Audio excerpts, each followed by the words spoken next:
Hello friends, I am Aarti Prajapati. Aarti Prajapati YouTube channel पर आप सभी का हार्दिक स्वागत करती हूँ। दोस्तों, आज की इस करंट अफेयर्स में हम डेली करंट सिक्के के बारे में देखने वाले हैं, तो उसमें कुछ क्वेश्चन देखेंगे। बने रहिए वीडियो के साथ। वीडियो को लाइक कर दीजिए, अपने दोस्तों को भी शेयर कर दीजिए ताकि उनकी भी हेल्प हो जाए। और इस चैनल को सब्सक्राइब करना ना भूलिएगा ताकि आपको इस चैनल पर जो भी वीडियोज़ डाले जाते हैं, यानी कि यूजीसी नेट के डाले जाते हैं, यूजीसी नेट है, जी सेट है। ओके, जी सेट गुजराती मीडियम में होगा। यूजीसी नेट का पेपर 1 एंड पेपर 2 दोनों का पेपर 2 आपका होगा psychology. Okay, paper 1 and paper 2, paper 1 and paper 2। तो पेपर 2 आपका साइकोलॉजी का। ओके, तो ये इनके रिलेटेड जो भी वीडियोस डाले जाते हैं उसकी नोटिफिकेशन आपको टाइम पे मिलती रहे, इसलिए इस चैनल को सब्सक्राइब करना ना भूलें। चलिए देखते हैं आज के जीके में क्या है। सबसे पहला क्वेश्चन है आपके सामने, TRIFED का अर्थ क्या है। ओके, तो यहाँ पर आपको TRIFED का फुल फॉर्म बताना है। तो पहला ऑप्शन है भारतीय जनजातीय सहकारी विपणन विकास परिसंघ, जिसे हम कहते हैं tribal cooperative marketing development federation of India. दूसरा ऑप्शन है आपका प्रादेशिक सहकारी विपणन विकास संघ भारत, territorial cooperative marketing development federation of India. तीसरा ऑप्शन है जनजातीय सहकारी प्रबंधन और विकास federation of India, tribal cooperative management and development federation of India. और चौथा ऑप्शन आपका है आदिवासी गांव सहकारी विपणन विकास फेडरेशन ऑफ इंडिया, जिसे कहते हैं tribal village cooperative marketing development federation of India. तो यहाँ पर दोस्तों आपका आंसर आएगा, A is the correct answer. TRIFED का फुल फॉर्म है tribal cooperative marketing development federation of India. Okay, अगर हिंदी में बोला जाए तो भारतीय जनजातीय सहकारी विपणन विकास परिसंघ, ये आपको याद रखना है। चले नेक्स्ट क्वेश्चन देखते हैं। क्वेश्चन है आपके सामने। क्वेश्चन है, किस मंत्रालय द्वारा संकल्प से सिद्धि गांव एवं डिजिटल कनेक्ट ड्राइव। ओके, तो यहाँ पर ये एक योजना है Sankalp se Siddhi village and digital connect drive की शुरुआत किस मंत्रालय द्वारा की गई, ये प्रश्न आपको पूछा गया है। ओके, तो यहाँ पर ऑप्शन दिए हैं आपको, गृह मंत्रालय, मिनिस्ट्री ऑफ होम, जनजातीय मामलों का मंत्रालय, मिनिस्ट्री ऑफ ट्राइबल अफेयर्स, ग्रामीण विकास मंत्रालय, रूरल डेवलपमेंट मिनिस्ट्री, वाणिज्य मंत्रालय जिसे कहा जाता है मिनिस्ट्री ऑफ कॉमर्स। तो यहाँ पर आपका आंसर क्या आएगा दोस्तों, तो आंसर आएगा आपका B is the correct answer, जनजातीय मामलों का मंत्रालय जिसे कहा जाता है ministry of tribal affairs. Okay, तो जनजातीय मामलों के मंत्रालय भारत सरकार ने देश भर में जनजातीय परिस्थिति तंत्र को बदलने के लिए संकल्प से सिद्धि, ओके ये आपको याद रखना है, संकल्प से सिद्धि गांव एवं डिजिटल कनेक्ट ड्राइव की योजना शुरू की है। ओके, चलिए नेक्स्ट क्वेश्चन देखते हैं। संकल्प से सिद्धि योजना के बारे में निम्नलिखित में से कौन सा कथन सही है। तो यहाँ पर आपको कथन दिए गए हैं, दो स्टेटमेंट दिए गए, उनमें से कौन से स्टेटमेंट सही है ये आपको बताने हैं। ओके, तो पहला है, इस ड्राइव का मुख्य उद्देश्य जनजातीय गांवों में वंदन विकास केंद्रों को सक्रिय करना, और यह एक 100 दिवसीय ड्राइव है जो प्रत्येक 10 गांव का दौरा करने वाली 150 टीमों को क्या करेगी, आकर्षित करेगी। तो यहाँ पर कौन से कथन सही है, तो यहाँ पर दोनों ही कथन जो है आपके वो क्या है, सही है। ओके, तो सी इज द करेक्ट आंसर, यानी कि कथन एक भी सही है। संकल्प से सिद्धि योजना जो है वो उस संकल्प से सिद्धि योजना का जो मुख्य उद्देश्य है, उसका मेन एम्स है वो क्या है, जनजातीय गांवों में वंदन विकास केंद्रों को सक्रिय करना। और 100 दिवसीय ये ड्राइव जो है वो कितने दिवसीय है, तो वो भी आपको याद रखनी 10 डेज की है। ओके, यानी कि 100 दिवसीय ये ड्राइव है जो क्या करेगी, 10 गांव का दौरा करने वाली 150 टीमों को आकर्षित करेगी। ओके, चलिए नेक्स्ट क्वेश्चन देखते हैं। क्वेश्चन है, नीचे दिए गए कथनों में से कौन सा वंदन विकास केंद्रों के बारे में सही है। यहाँ पर आपको दो कथन दिए गए हैं, उनमें से आपको उनमें से सही कथन बताने हैं। ओके, तो चलिए कथन एक है, इन्हें पर्यावरण संरक्षण अधिनियम के तहत स्थापित किया गया था। और दूसरा कथन है ये 15 आदिवासी स्वयं सहायता समूह द्वारा बनाए गए हैं। ओके, तो यहाँ पर कौन से आंसर सही होंगे ये आपको यहाँ पर बताना है। ओके, तो यहाँ पर आंसर क्या आएगा, यहाँ पर आंसर आपका आएगा केवल 2, यानी कि ये वाला आपका क्या हो गया, गलत हो गया। ओके, तो वन धन विकास केंद्रों की स्थापना जो है वो किसके तहत की गई है, तो वन धन यहाँ पर लिख देती हूँ, वन धन विकास केंद्रों की जो स्थापना है, विकास केंद्रों की स्थापना किसके तहत की गई है, तो वन धन योजना के तहत की गई है। किसके तहत, वन धन योजना के तहत की गई है, वन धन योजना के तहत की गई है। ओके, तो ये भी आपको याद रखना है, तहत की गई है। चलिए,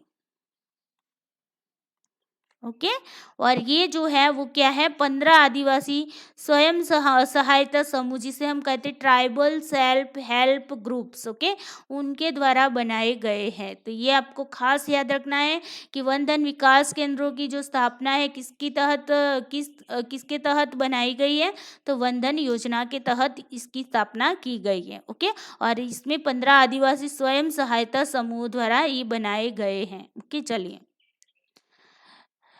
उसके बाद का क्वेश्चन है कि निम्नलिखित देशों में से कौन सा E9 देशों में शामिल नहीं है। तो यहाँ पर आपको बताना है E9 देशों में कौन कौन सम्मिलित है। तो यहाँ पर E9 देशों के बारे में पूछा गया, तो उन देशों के मैं यहाँ पर आपको नाम लिख देती हूँ, 1 2 3 4 5, यहाँ पर 6 7 8 और ये 9। ओके, 9 नाम मैं यहाँ पर लिख देती हूँ, आप ना इसकी नोट भी बनाते रहिएगा ताकि आपको यहाँ पर कोई दिक्कत ना आए। तो श्रीलंका है पहला आपका, श्रीलंका। उसके बाद देखते हैं, सॉरी श्रीलंका नहीं आएगा यहाँ पर, थोड़ा सा, ओके चलिए फिर से बता दे रही हूँ, E9 देश। ओके, E9 देश में पहला है आपका बांग्लादेश।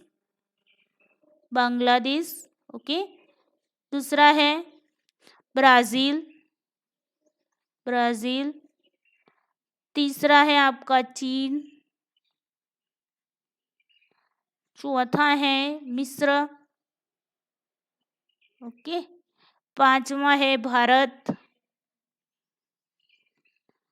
छठा है इंडोनेशिया।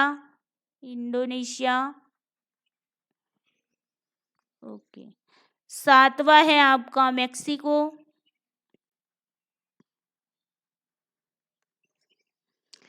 आठवां है नाइजीरिया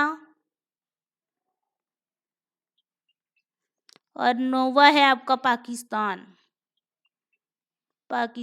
ओके, चलिए, तो ये 9 देश है वो आपके E9 में सम्मिलित है। तो यहाँ पर आपको क्या प्रश्न पूछा गया है कि निम्नलिखित देशों में से कौन सा E9 देशों में शामिल नहीं है।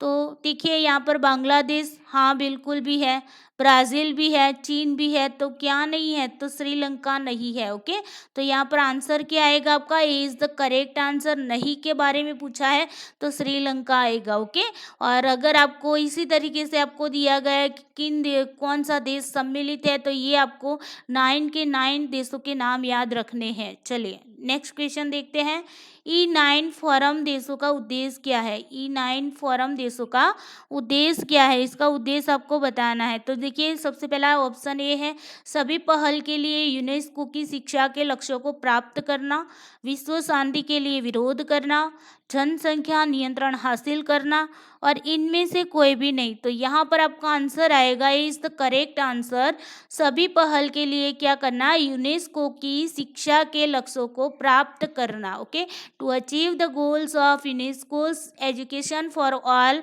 इंटिटेटिव। ओके, तो यहाँ पर देखिए E9 जो 9 देशों का एक फोरम है और इसका उद्देश्य क्या है, यूनेस्को की शिक्षा फॉर ऑल पहल के लक्ष्यों को क्या करना है, प्राप्त करना है। तो ये भी आपके लिए वेरी वेरी इंपॉर्टेंट क्वेश्चन हो गया, क्योंकि हर एग्जाम में पूछा जा सकता है। शिक्षा के रिलेटेड अगर कोई भी क्वेश्चन होता है तो वो आपको शिक्षा से जुड़े हर एक एग्जाम में आने ही वाला है। ओके, तो देखिए यहाँ पर E9 फोरम देशों का जो उद्देश्य है वो क्या है, यूनेस्को की शिक्षा के जो लक्ष्य है उन लक्ष्यों को क्या करना, प्राप्त करना। ओके, चलिए उसके बाद देखते हैं E9 पहल किस वर्ष में शुरू की गई थी। चलिए E9 पहल जो है वो किस वर्ष में शुरू की गई थी, तो इसका आंसर आपका आएगा 1993 में। ओके, तो देखिए ये पहल 1993 में नई दिल्ली में, देखिए नई दिल्ली, ओके, नई दिल्ली में EFA शिखर सम्मेलन, ओके, शिखर सम्मेलन में शुरू की गई थी। तो ये भी आप नोट कर लीजिएगा, शुरू की गई थी। तो यहाँ से भी आपका प्रश्न बन सकता है कि E9 पहल कौन से सम्मेलन में शुरू की गई थी, तो EFA शिखर सम्मेलन में शुरू की गई थी। कब की गई थी, तो 1993 में की गई थी। और कहाँ पर की गई थी, तो नई दिल्ली में की गई थी। ओके, चलिए तो एक ही क्वेश्चन में से आपके 3 और क्वेश्चन भी बन गए। चलिए नेक्स्ट क्वेश्चन देखते हैं, भारत में कौन सी कोविड-19 वैक्सीन को आपात स्थिति में इस्तेमाल करने की मंजूरी दी गई है। यहाँ पर आपका क्वेश्चन है कि ऐसी कौन सी कोविड-19 वैक्सीन है जिसको आपात स्थिति में इस्तेमाल करने की मंजूरी दी गई है। तो यहाँ पर आपका आंसर आएगा स्पुतनिक वी। क्या आएगा, स्पुतनिक वी। भारत की विषय विशेषज्ञ समिति, जिसे हम कहते हैं इंडियाज सब्जेक्ट एक्सपर्ट कमिटी, उसने रूस के स्पुतनिक वी कोविड-19 वैक्सीन के लिए आपातकालीन उपयोग प्राधिकरण के लिए डॉक्टर रेड्डी के आवेदन को मंजूरी दे दी है।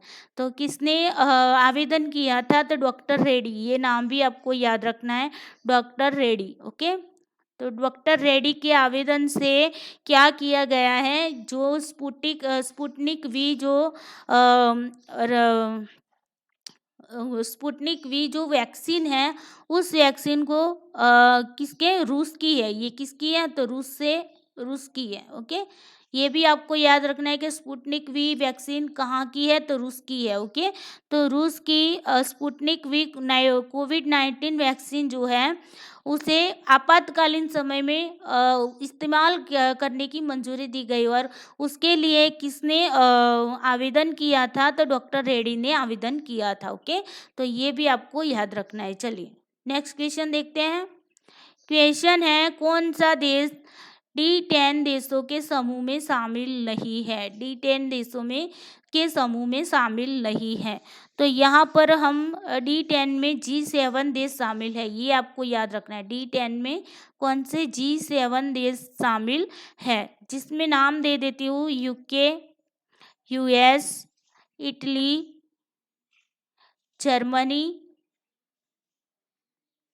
जर्मनी के बाद फ्रांस,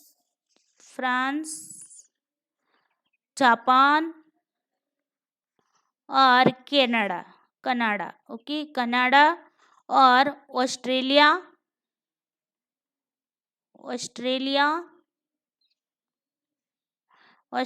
के बाद है दक्षिण कोरिया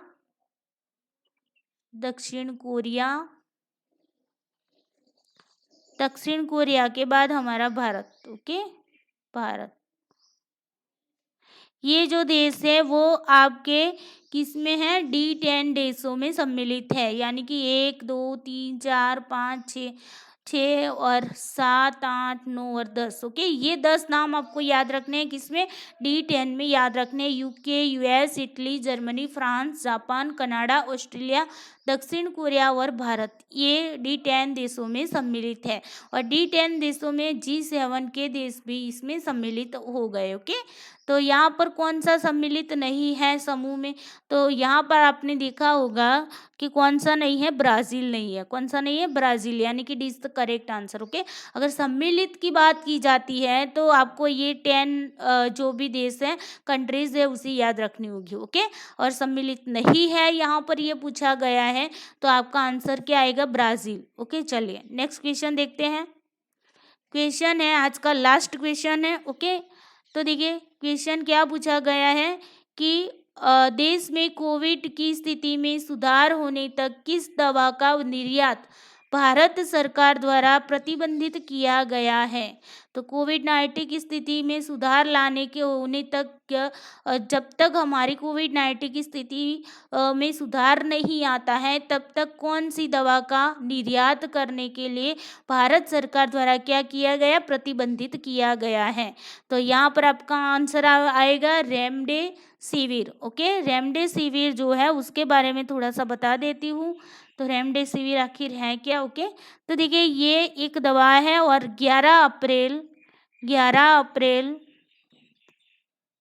2021 को केंद्र सरकार ने ये इंजेक्शन है, क्या है? इंजेक्शन है। ओके, ये याद रखना, दवा तो है लेकिन इंजेक्शन है एक प्रकार का। ओके, तो 11 अप्रैल 2021 को केंद्र सरकार ने injection remdesivir and remdesivir active pharmaceutical ingredient, देखिए मैं यहाँ पर नाम लिख देती हूँ, remdesivir and remdesivir active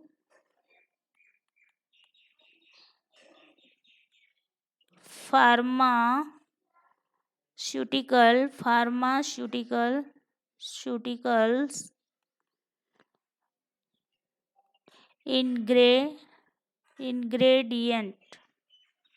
ingredients, जिसे API। ओके, तो ये API का अगर फुल फॉर्म पूछा जाता है कोविड की स्थिति में जो सुधार लाने तक जिस दवा का निर्यात करने पर भारत सरकार द्वारा क्या किया? प्रतिबंधित किया गया है, उस दवा का नाम क्या है? उस दवा यानी कि उस इंजेक्शन का नाम है रामडेसिविर और रामडेसिविर एक्टिव फार्मास्यूटिकल इंग्रेडिएंट्स। ओके, तो ये आपको याद रखना है, API का फुल फॉर्म है, यहाँ से आप देख सकते हैं API का फुल फॉर्म। ओके, तो एक्टिव फार्मास्यूटिकल इंग्रेडिएंट्स। ओके, तो ये है आपका API का फुल फॉर्म। और उनको क्या किया गया है? प्रतिबंधित किया गया है। जब तक हमारी कोविड की स्थिति में सुधार नहीं आता है, तब तक इन दवाओं का क्या करेंगे? निर्यात नहीं करेंगे। ओके, और कब से? तो 11 अप्रैल 2021 को ये केंद्र सरकार ने बता दिया है, उस पर रोक लगा दी है। ओके, तो दोस्तों ये थे आज के कुछ जीके के related question. I hope current के आधार पर क्वेश्चन लिए हुए हैं, तो आपको अच्छा लगा होगा। वीडियो अच्छा लगा है तो उसे लाइक कर दीजिएगा, अपने दोस्तों को शेयर करना ना भूलें, ताकि ये जो वीडियो है ना दोस्तों, आपकी हर एक एग्जाम में आपको यूज़फुल रहने वाला है। ओके, तो चलिए दोस्तों आज के लिए इतना ही। Thank you so much.